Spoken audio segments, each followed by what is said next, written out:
Welcome to June's Market Update. Let's take a look at residential real estate activity in your area during the month of June.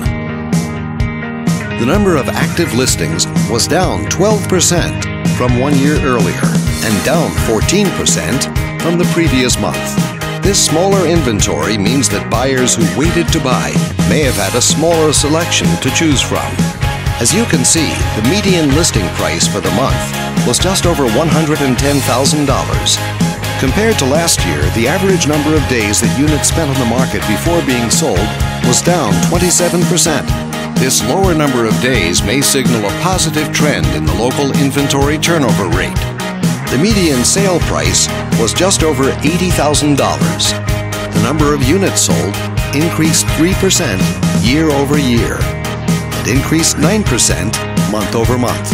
These figures may indicate that buyers have been taking advantage of opportunities in this market.